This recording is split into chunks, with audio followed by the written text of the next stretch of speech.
Well, in the Olympics, women are on equal footing in terms of attention and appreciation with men. So, in fact, American women's soccer has been much bigger and more successful than the men. So there's that. And despite the very troubling revelations of late and what many of us had suspected all along, women's gymnastics has produced some exquisite performances. Not just excellent, but beautiful to watch. And Kathy Freeman in the 2000 Sydney Olympics, representing her country and Aboriginal people.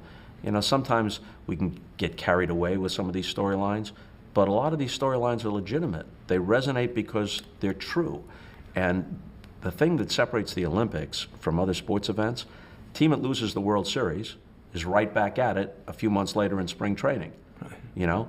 But for Olympians, it's at best once every 4 years and maybe once in a lifetime.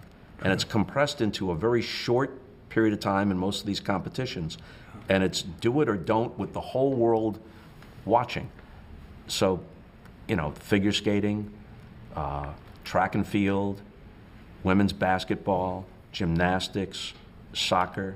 I enjoy watching women's college basketball now very much because most of the time there's some women who can dunk, but most of it's beneath the rim.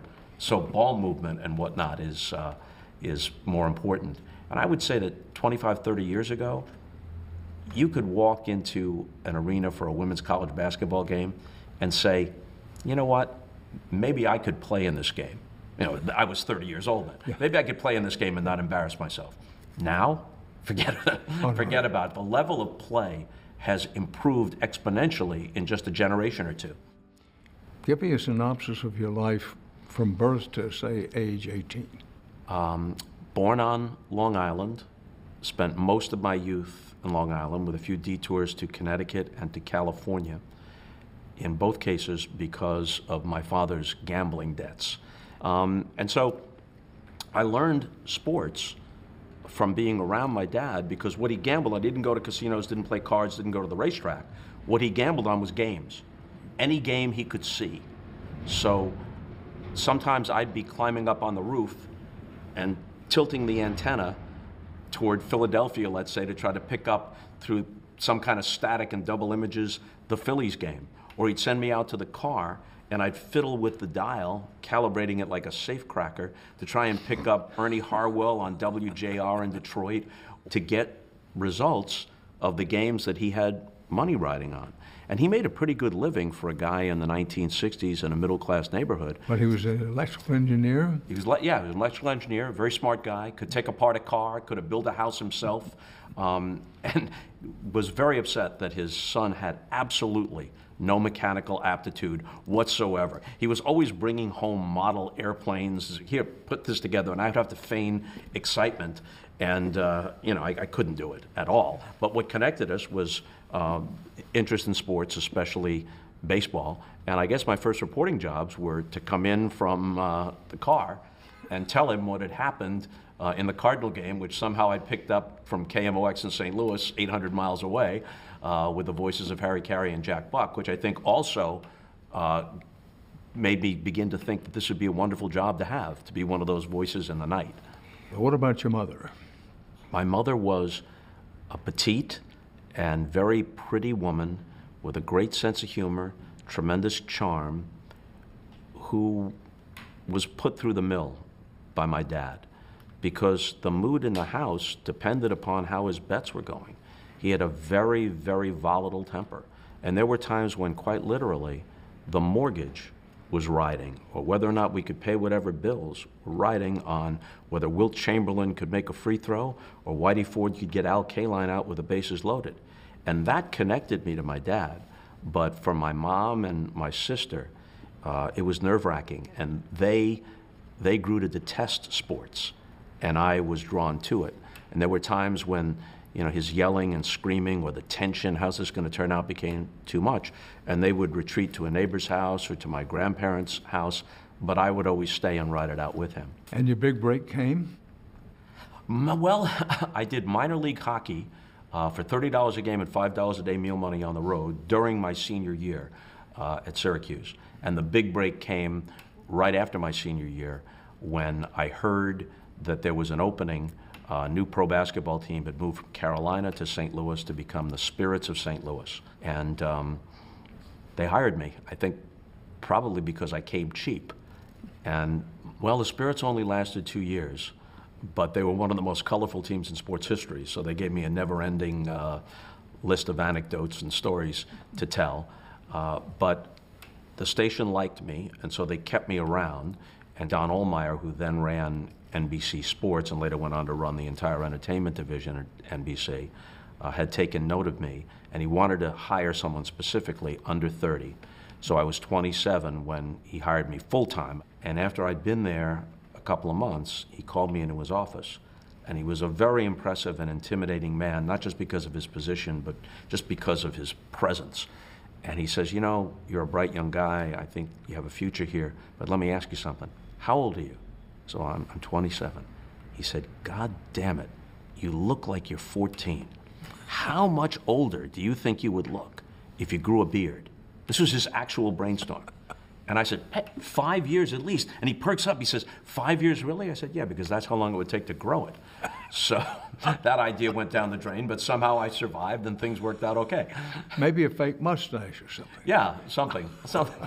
You know, I sincerely wish, I'll take this opportunity, I sincerely wish, please God, that I would go gray like you and have a distinguished head of gray hair. I'm 67 years old. I swear to God, this is my own hair and it has never been darkened, but I pray for the day that it will go gray. Tell me your best story, your best anecdote. Well, this is among them, and I've only told it a few times, so it'll be fresh for most of your viewers.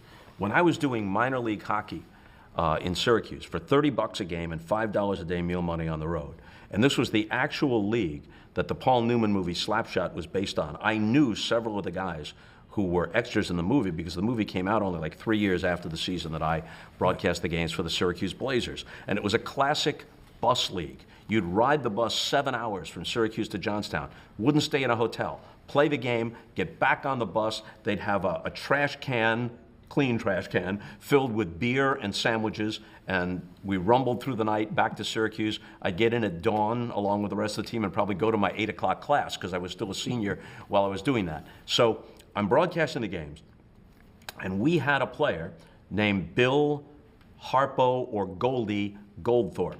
He is the person upon whom the character Ogie Oglethorpe in Slapshot is based. He's the all-time enforcer of enforcers. He was suspended from 6 different leagues, most of them for life. He was arrested more than 40 times. And as you can imagine, early on, he had little use for me because he assessed people solely on the basis of whether he thought they could win a fight in a bar, in an alley, or most important, in a hockey rink. And that wasn't me. So we're on the New York Thruway, headed down for a game with the Long Island Ducks one winter afternoon in 1973, and I'm reading the New York Times, minding my own business. But the mere fact that I was reading the New York Times infuriated him. So he reaches over my shoulder from the seat behind me, rips it out of my hands, tears it into shreds, and lets it fall on the floor of the moving bus like New Year's Eve confetti. And so I'm 21 years old, and probably wasn't the smartest thing to do, but I think I've got to do something here. I can't just let this indignity pass. So I look up at him and I say, hey, don't be jealous, Goldie. I'll teach you to read. This was not wise. He pulls me out of my seat. He was so damn strong. He slams me up against the window of the moving bus. And then with his left hand, he's got me off the ground, like a few inches off the ground. He's got me pinned against it, and he's able to hold me.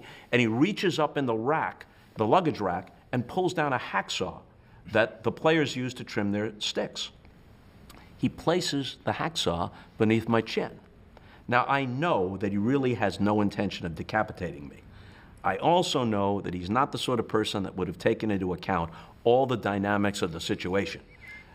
Could hit a pothole, could swerve on the road to avoid a deer, and then who knows what happens. Out of the corner of my eye, I see a makeshift SWAT team forming from the front of the bus. The veteran players and the coaches by seniority sat at the front of the bus. and they're kind of creeping down the aisle, and they know what a madman he was at that stage of his life, and they're trying to talk him down. Goldie, Goldie, put Bob down, put the hacksaw down, which eventually he did, after maybe only 20 or 30 seconds, but it seemed to be like an eternity. After that, our relationship improved, because in a way, he respected the fact that I stood up to him. And now, some 40 years later, he has a memoir coming out in the next few months. Guess who wrote the foreword? Hard for me to guess. Hacksaw Costas wrote That's correct. with his head and neck still intact.